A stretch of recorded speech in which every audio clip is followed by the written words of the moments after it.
Здравствуйте! Меня зовут Ирина Григорьева, я ведущая, эксперт Национального центра аудиовизуального наследия. Наш центр ежегодно проводит республиканский конкурс «Кинолетопись Якутии». Этот конкурс был организован сложно в 90-е годы, но центр продолжает эту добрую традицию. Номинантами нашего конкурса становятся кино-видеоматериалы, поступившие на хранение в фонд центра. Например, в прошлом году в конкурсе приняло участие 60 человек.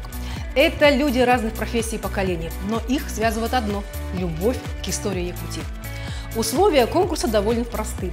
В конкурсе участвуют видеоматериалы, поступившие на постоянное хранение фонда. Всего за эти годы участниками конкурса стали более 20 тысяч видеоматериалов. Участником конкурса может стать любой желающий. Это может быть профессиональный оператор, режиссер, любитель, горожанин, любой человек, зафиксировавший общественно-культурное или историческое событие из жизни республики. Если вспомнить конкурс прошлого года, то из 3000 проектов члены жюри эксперта отобрали 25 работ. Основной критерий выбора – это историческая ценность. А теперь познакомимся с номинантами конкурса «Кинолетопись Якутии» за 2023 год. В работе режиссера Ольги Петровой «Отголоски голосов. Потомков Первой мировой». О своих дедах и об их героических подвигах рассказывают их внуки. Благодаря краеведам Хангаласского улуса стали известны имена участников Первой мировой войны. Ямщики и крестьяне Приенского тракта участвовали во всех военных действиях, которые вела царская Россия. В Якутии данная тема мало изучена, ведь до сих пор не установлено точное количество призванных. При этом известно, что 35 якутян были награждены высшей военной наградой – Георгиевским крестом. Известный волонтер, общественник Светлана Диадорова бережно хранит память о своем отце. Владимир Лаврентьев был известным активистом Чурапчинского улуса, отличником культуры республики, ветераном труда. В 90-е годы он создал телестудию «Сагах» и снимал для истории редкие кадры. Одним из первых в Якутии со своими соратниками он организовал клуб здорового образа жизни. Трезвость как норму Владимир Михайлович пропагандировал всю свою жизнь и остается ярким примером не только для своей дочери. Телеведущий Руслан Ачиров перелистывает книгу своих воспоминаний. Страницы памяти возвращают в детство.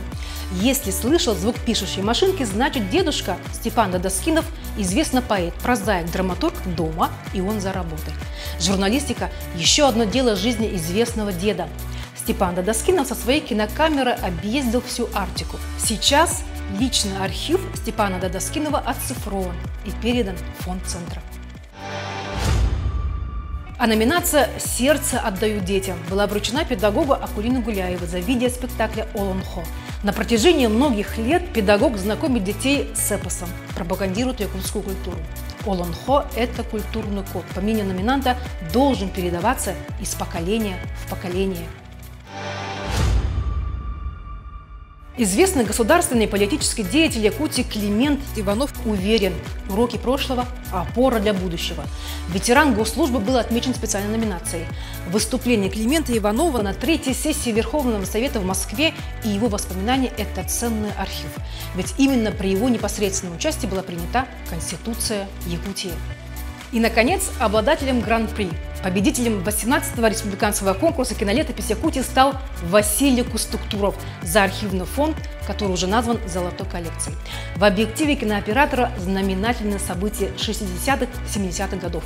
Сельское хозяйство, промышленность, участие якутской делегации в съездах в ЛКСМ, прибытие первого поезда на БАМ, строительство Нюрнбергской ГРЭС и другие эксклюзивные материалы. И это лишь малая часть работ, о которых мы вам успели рассказать. Наш центр регулярно пополняет свои фонды и на постоянной основе ищет редкие кино-видеоматериалы. Почти в каждой семье есть неоцифрованное видео и кинопленки, а среди них нередко находятся уникальные исторические кадры.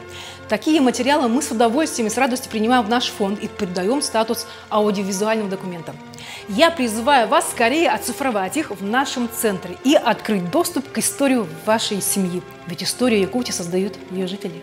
Кстати, мы регулярно публикуем исторические кинокадры в наших соцсетях. Смотрите нас на платформе Дзен, Рутуб, YouTube. Подписывайтесь на наш телеграм-канал.